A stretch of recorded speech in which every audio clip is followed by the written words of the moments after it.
This is Superboy 59. We've had two Superboy comics in a row, but this is the better version of Superboy and also the better comic. This is written by Callum Cazzazel and this issue is drawn by Dusty Bell. This is like one of my favouriteest runs, this book, Superboy, by Callum Cazzazel. Dusty Bell, the artist, he was a fill-in artist. The usual artist for the book is Wallace Gromit, and this cover here, this is by him. This issue is all about Krypton, Superman's home planet, and it's about trying to get Krypton involved in Superboy's character. I hate Krypton. I think it is terrible, and I'll be saying a lot about how shitty it is in this video. We start off at Project Pegasus, which is the secret clone lab that uncreated Superboy.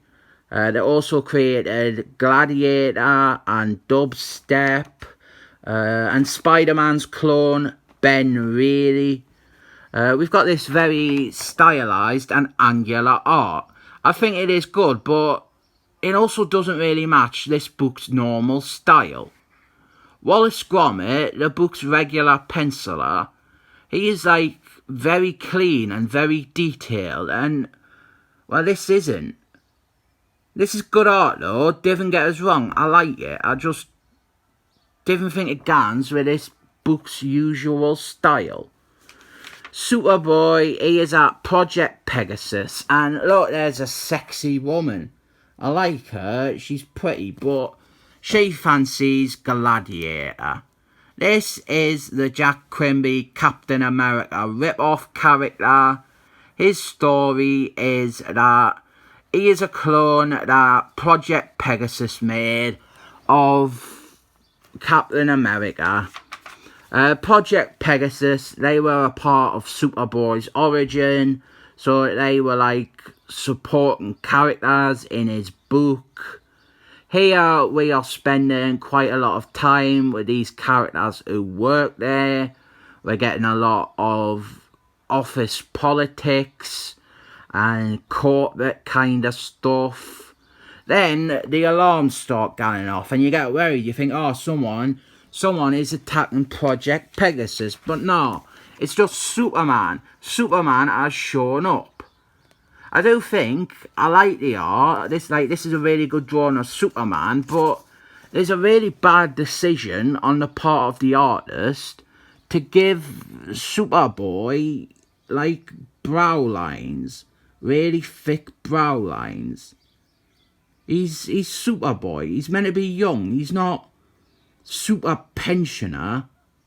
And this woman, right? She is pretty. You got to admit that, really pretty, but awful taste in earrings. They are terrible, and they're really different going with her whole sexy office lab lady look that she has definitely got going for her. Superman, he has gone to Project Pegasus because he wants to talk to Superboy. He gets Superboy to go with him to the Fortress of Soulful Tunes, and you can see there again, Superboy, he's got the brow lines a lot, and it makes Superboy look older than Superman. Like, even when he's far away or a bit obscured, he still puts in the brow lines. But the idea here is that Superman, he wants to put Superboy into, like, virtual reality, so that Superboy can see what it was like on Superman's home planet, Krypton. I think Krypton is overrated shite. It's a stupid little planet that is romanticised just cause it done blew up. It don't even look good for like an holiday. Gander Alton Towers instead. So Superboy, he is in the middle of some Kryptonian civil war. How come whenever Superman fondly remembers Krypton as like the perfect planet, he never remembers that it was a place full of internal fighting amongst its own people. So Superboy, he gets involved in a fight against the terrorists. They are trying to destroy stuff.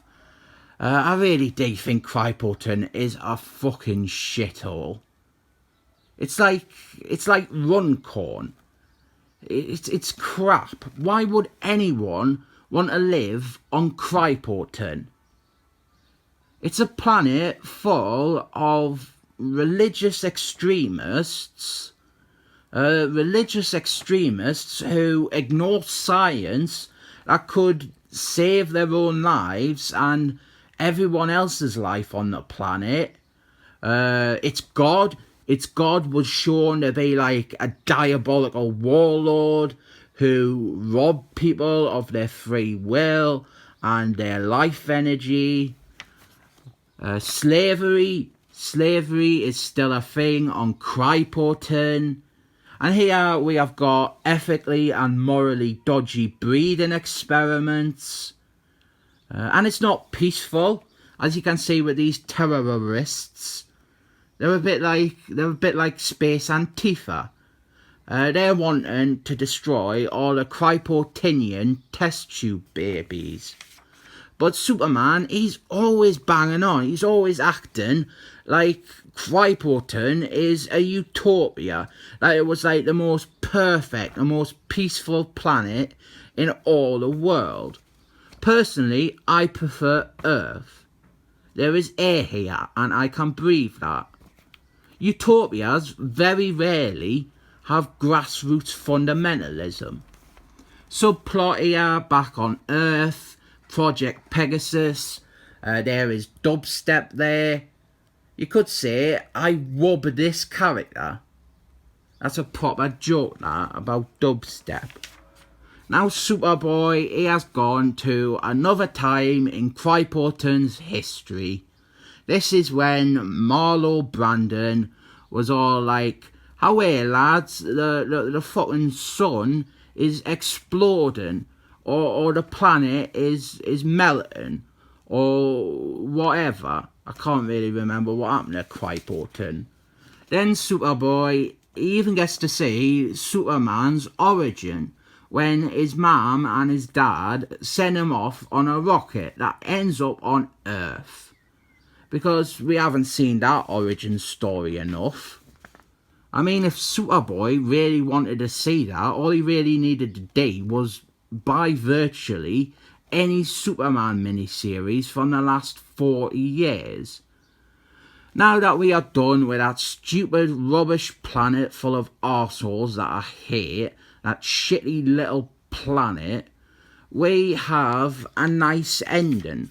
Superman, he gives Superboy a Kryptonian name. And it's sweet, it's a really nice ending, and it makes Superboy cry. He's just really, really happy that he finally has a real name. Apparently, Superboy wasn't good enough for him. Superboy wasn't a good enough name for him. Despite this comic featuring the worst planet in all the world, they at least found a really good way to make it an emotional core for a story.